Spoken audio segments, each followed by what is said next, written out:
Good evening, everyone. Thanks for coming tonight. I do have a confession to make, though. Before last summer, or it was the end of last summer, when I was approached about doing this program in the middle of a deadline day at the paper, or whatever it was, and I said, sure, no problem, don't worry about it, I'm all set. And then about 2 weeks ago, I got a call to remind me that I was doing this program, and I said, oh, yeah. So, in all honesty, not really knowing a little bit about the history of the Weirs Times, I quickly gathered as much information as I could, and I was fortunate to find some good history on the early part. I know a lot about the current Weirs Times and how it works, and that's a good story in itself, but we'll have to go back from the start. Now, there was a gentleman named, and I have his picture here, I guess I should put him up. This is Matthew Calvert right here. Matthew Calvert is the original publisher of the Weirs Times, and I don't know if I should put it on that over there. I'll just, thank you. Is that going to fall? Okay. Okay, you got it? Thanks. Oh. You got water. Oh. Your choice. You can have a funny little bottle or a glass. I'll try the bottle. Good, thank you. This is good, thank you. Okay.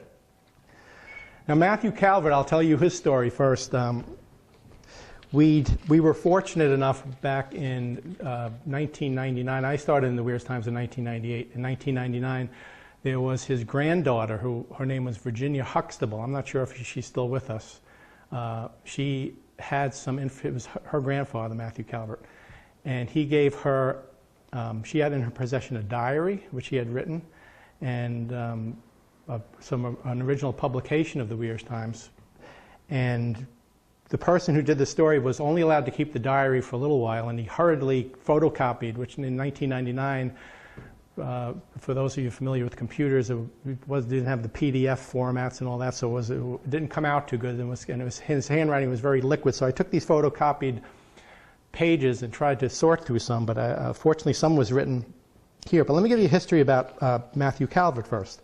He was born in England in 1842, and he was only 7 when the first time he went to, I'm not sure in England where he was born, to be honest with you. He went with his father, to train to London with his father in 1849.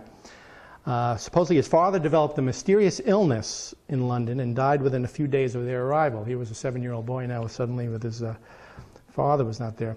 Not knowing of the name of the village where he lived with his mother, father, and 2 brothers, Calvert was placed in an orphanage until he was a teenager. And he attended a boarding school and was later employed by a physician as an office boy and errand boy for several years before becoming a seaman on an English vessel. And while working on the ship, he was befriended by an older, wealthy woman whom he met on one of several trips that he took to Australia. She hired him as a servant and eventually helped him to be reunited with his family after many, many years. And his family lived in Shipley, England, he found out later. During the Civil War, he came to the United States. He landed in Boston and he lived in Charlestown, Massachusetts for a while, and later in Somerville, Mass. He developed quite a skill in being a salesman. He was definitely a determined individual, as you'll find out later as we go on here, and he had a unique experience and fortitude for really doing well in sales. And he was a showman, too. He was a great speaker, supposedly, wherever he went. He really... I'm sure if he was standing here today, he would present the story even better than I would. He would do dramatic readings at churches and at social gatherings and in playhouses, and he was quite a ham, I understand. He became a traveling advertising salesman, and at one time he actually worked for the Lee and Perrins Company in Worcester, Mass, who make the Worcestershire sauces, you know, and still do. And during his travels, he met Clara Foss, whom had grown up in Somerville. And he was living in Manchester, New Hampshire at the time. Romance bloomed, and he was married to Clara in 1870. They made their home in Massachusetts, and later they moved to a farm which was owned by his wife's family, which was in Meredith Center. So that was what brought him to this area of New Hampshire. So what happened was there was an obituary written to him. He died in 1903. I'll tell you that now before I get to the end. But he was obituary. It said that he came into a fortune at the age of 21 for $100,000, and it didn't say exactly how he came into this fortune, but his granddaughter, who was spoken to in 1999, claims that nobody knew anything about that, so that was news to them. Well, he originally sold advertising, which he did a lot. He sold advertising for a lot of newspapers in New Hampshire. The White Mountain Echo, I believe it was called at the time. He sold for them and various others. And then he didn't start the Weirs Times until 1883, but between the years of 1872 and 1888, he was busy writing an autobiographical novel, which was a romantic novel, and it was 1,013 pages when he finally finished it. And he sold it. It was called the Stanningly Mystery, and I have not seen a copy of it, but supposedly he gave it to a publisher, and they were ready to publish it, and the week, this might be a little dramatic, but a week before it was to be published, the company went out of business, and they didn't publish his book. After 16 years or 15 years writing this book, and it wasn't until 1936 that his son Claude actually published the book, but I still couldn't find a reference to it or a copy of it. So in 1883, he decided that he wanted to start a seasonal publication, a newspaper of his own, which would be published on Saturdays from around now and Memorial Day until end of September, and it was to be called Calvert's Weirs Times. Now, when he opened the Weirs Times, it was located down in the Weirs, obviously, between where the Winnipesaukee Gardens used to be, the pier, and where the Mount Washington now docks. And this is a picture that we have which someone colorized.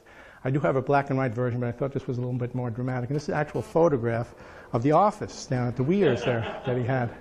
And I don't believe that's him because he had a beard, but that's an actual photograph of the original Calvert's Weirs Times building where he typed the stories or whatever and counted the ad money and that. So that's where he worked from. But the interesting thing was that originally, when the Weirs Times first started, the first issue almost never got published. And there was a story about that he had in his diary, which I thought was very interesting. And it was in July of that first year, in 1883. And he was all ready to publish the paper. He had the stories ready. He had the advertising sold. He had the printer, had the typeset ready to go. But as the story, as he writes here, it said, this is in his words, it was about the middle of the month in July, and everybody has come to the conclusion that there would be no Weirs Times this year.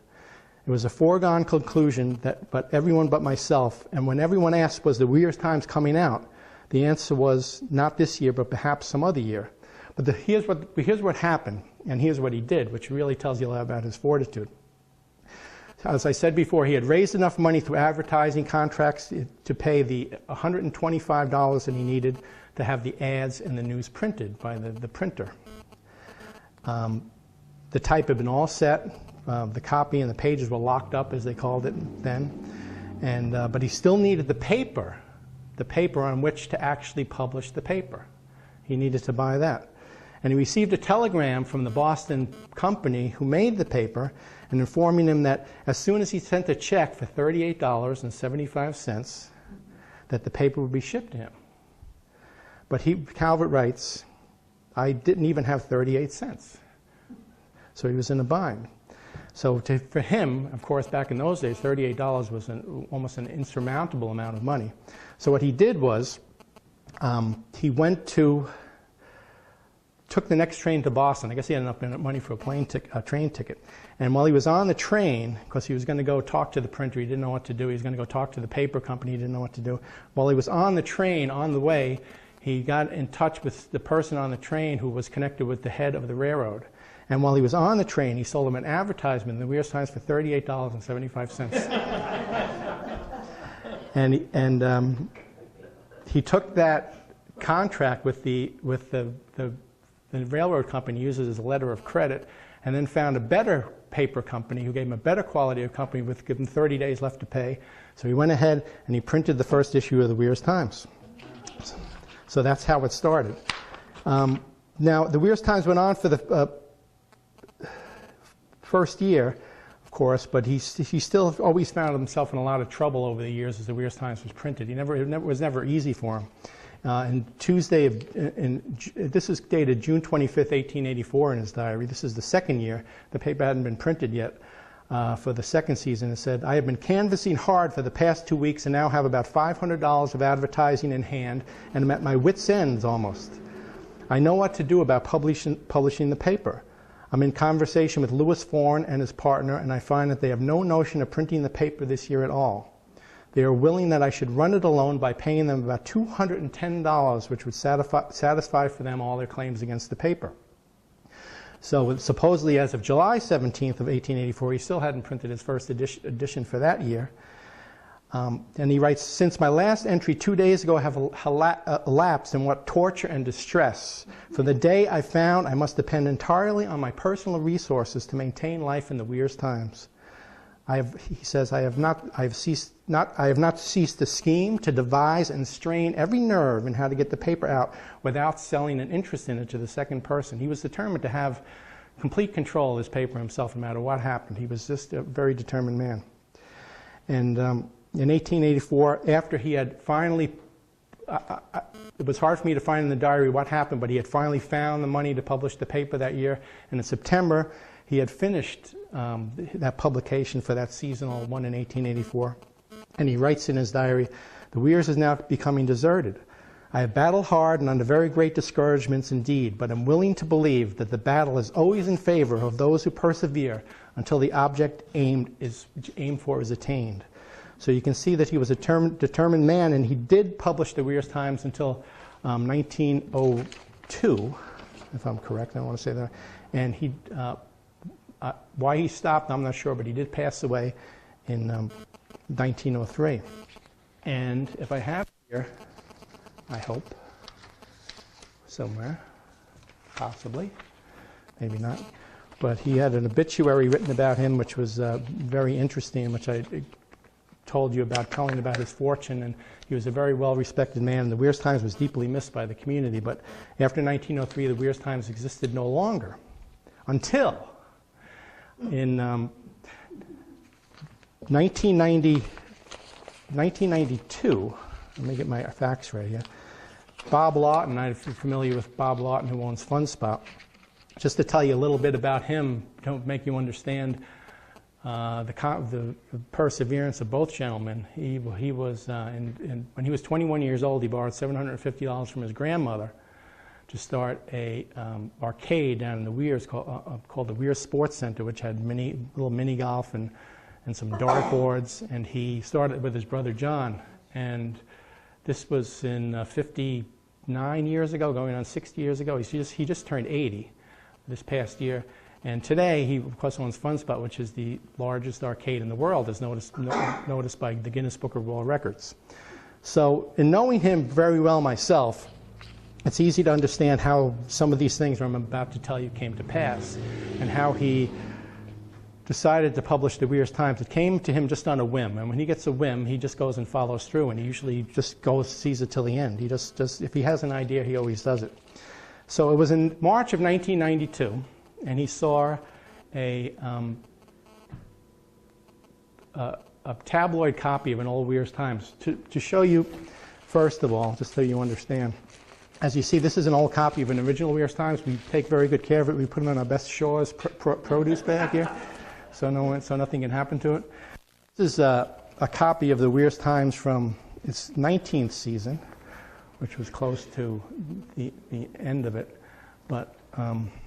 Bob Lawton had seen a tabloid version, which means this is not a tabloid. A tabloid opens like this to read, of course, as the Weirs Times is today as a tabloid.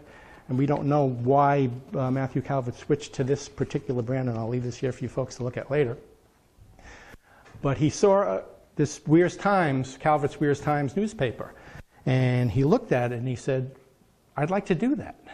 So he went ahead and his grandfather's name was D.A. Long, and he was a newspaper publisher down in Lowell, Mass.